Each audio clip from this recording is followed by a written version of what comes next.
Hey everybody, and welcome to another episode of Ask Yann. So this time Julian asked me a question on Facebook because what I've been doing, I've been publishing all sorts of different content now on Facebook. I started a podcast called The Yann Show.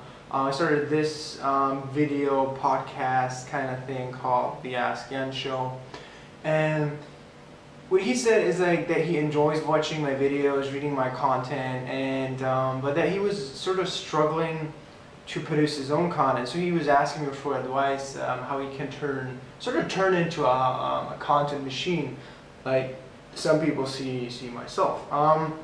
So I think the most important thing if you want to start producing content is to stop consuming so much content. That's the most important thing, the most critical thing, because there's so much content out there. You could basically sit in front of your laptop for 24 hours straight, and the thing is that you will most probably not get anything out of it. Like, most of the stuff is completely useless bullshit that will never help you or your life or anything else. So this is the first thing, like really reduce the amount of content you consume. And maybe you've recognized it. I consume very limited amount of information online. There's a few authors and a few people that I really read constantly, or not constantly, but maybe occasionally. It's Seth Godin. Before I start, if I want to come up with ideas, James Altucher. If I want to see get inspired about writing styles, and Gary Vaynerchuk recently. That's why I also started this Ask Yann show. No, actually, I started because James Altucher was doing it. And then I saw that Gary Vaynerchuk was doing it as well, and that he did not only have a podcast, but he also made a podcast and a YouTube video session out of his Ask Gary V show. So I decided to do the same, to record a video and an audio and put it online. That's the Ask Yann show. So yeah, first of all, sum it up, reduce the amount of information you consume, and second, be very, very selective what you inform, because I sort of feel this is like the advice that you read online very often is surround yourself with the 5 people, or you're the average of the 5 people you surround yourself. And when you read and write a lot, you don't surround yourself with a lot of people. So what I try to do is to read and write, consume only content of the 5 people, of the 5 most inspiring people, the 5 people that I maybe at one point might turn out to be. And there's not a big problem to copy what they're doing, to copy their approach, because at the end of the day, this person has one approach, the other person has another approach, and then you have a third person or fourth person. They all have other approaches. And what you basically do is you combine all of them, and then you find your unique style at one point in time. Did I already find my style? No, not really. I'm still trying to experiment, but that's totally legit. Everybody can do this. So that's the first part of it. The second part of the question. So the first part is reduce information consumption of information. Be very selective what you consume. And the second part is how do you keep constantly pushing out content? And the thing is, what I realized for myself is. The beginning will be very, very, very, very, very tough, and like nobody will like your stuff, nobody will comment on it, but it's totally fine. I probably spent the first year pushing out content, and barely anyone started recognizing it. And now, 2 years later, I have people from Silicon Valley sharing it, people from New York sharing it. I even started a podcast where some of the most influential people on my podcast. So it takes a hell lot of time, and what's also really important is that to understand is once you break through this barrier, like once you get over the threshold, it's sort of like an addiction. Like what producing content for me right now is sort of whenever I publish a content and it gets shared online, it's like endorphins are kicking in.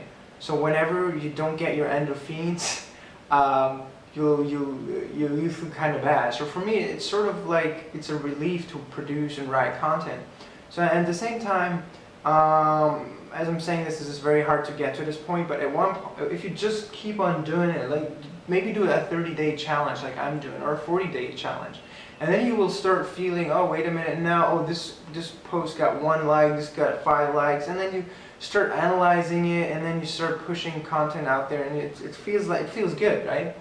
So, but to get there is really hard. But at one point, and that's like the point where I'm at right now, after 2 years, is it sort of feels like a drug. That's why I also started this video podcast, or this audio podcast of mine, because like the writing stuff, it wasn't enough anymore, so I had to reinvent myself. It's sort of like, okay, you start with, I don't know, you start with marijuana, and then at one point you go to crack. And because like there was the satisfaction of writing, oh wait a minute, like 20 people shared my content. That's not the same thing anymore.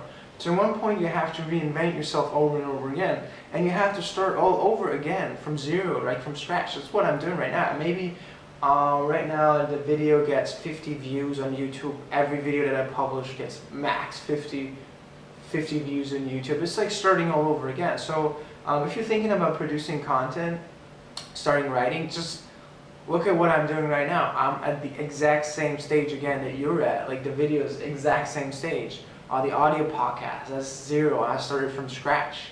Like barely anyone listens to it. Like on iTunes, there's like a bar where it says, okay, popular, and the only one that is popular, so which means that the only one that people watch on or listen to on YouTube on iTunes was the one with Marvin Liao, the partner of 500 Startups.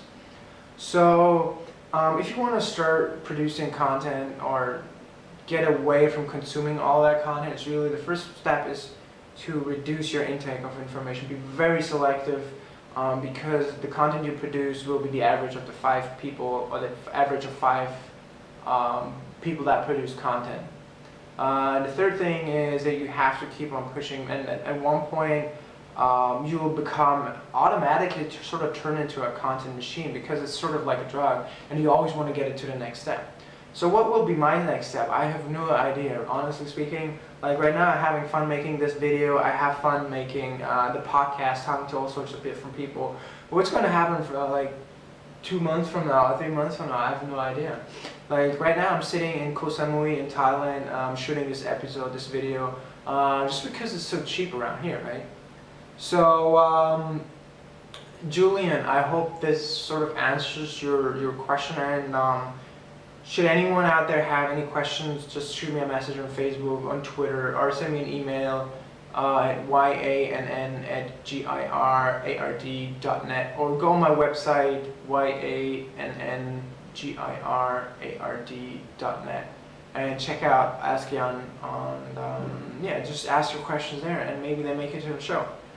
Alright, that's it for today. I hope you enjoyed the show. I hope you learned a lot. I learned a lot as well, as always. And I hope to see you next time.